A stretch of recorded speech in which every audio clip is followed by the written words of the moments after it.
All right, guys, welcome back to the channel. I'm Dan, you know the spiel. It's craft beer. We're talking about it. It's coming from Foam Brewers out of Burlington, Vermont, guys. So really cool can art. This is coming out of Northern Michigan distribution from M4.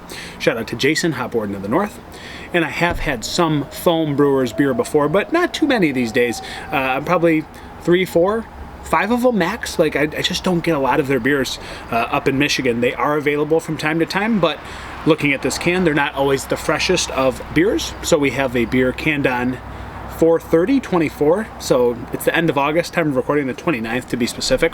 I'm not thrilled about that, but I actually thought this was an IPA until I looked at it. It's actually a dry hopped golden ale, so something a little bit different than we usually review. We're so used to so many IPAs. That's what I usually review heavily, but Foam Brewers typically does make pretty good IPAs as well, so this is not an IPA today. Dry hop golden ale, I'm actually kind of excited.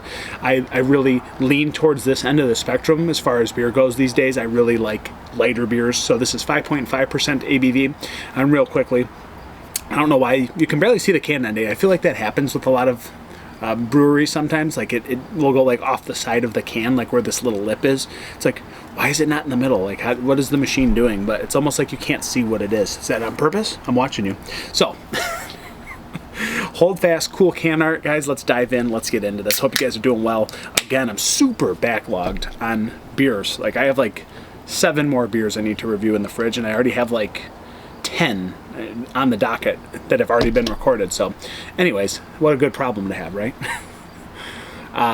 It's kind of a cloudy, murky, sort of like turbid yellow with cloudiness. Like it's got a little bit of depth to it, a little bit of grit, and it looks like it's got a nice little bit of head retention. Very bright white, foamy head. Coming from Foam Brewers, and it looks really good, guys. I feel like this has a good potential that we could be drinking here. It smells really bright and vibrant. Actually, it's really far from my nose. Yeah, it smells crazy actually for being April, May, June, July. This is literally 4 months old, time of recording. So let's get into this. You can see it. It's not clear coming from Vermont. Never is usually. Let's get a little aroma.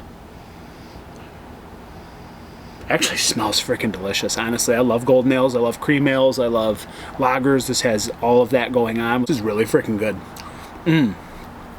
Got like tropical burst, a little bit of gooseberry, lime, lemon thing.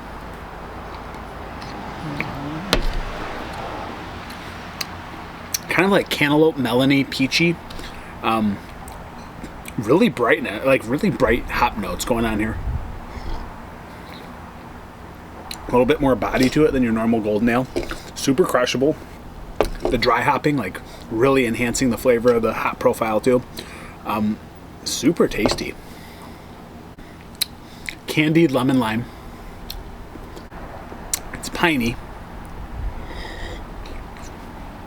It's way more hoppy than a normal golden ale. It's actually quite IPA-like, but it's very much more creamy. It's much more soft and delicate.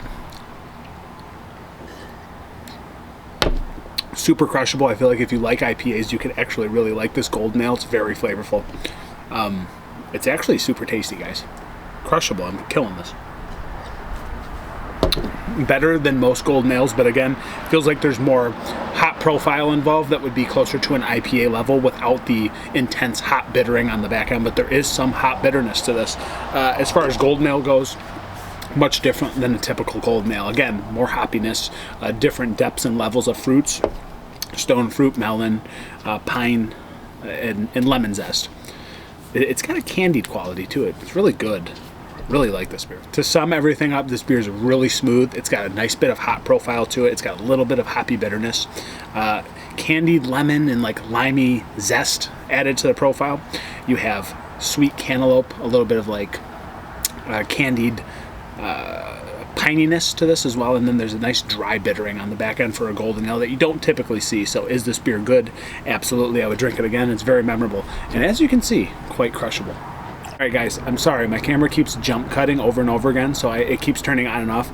To sum it up, this beer is really good. It has the depth of an IPA, but it's not as hoppy. It is still dry, but it's got candied sweet notes, kind of like lemon, lime kind of quality, and then you're getting the stone fruit, a little bit of cantaloupe. Really tasty all the way around, but very much more crushable than your typical IPA. A lot more depth for a golden ale than you typically see, but reminds me more of an IPA than a golden ale, just way more smooth than an IPA.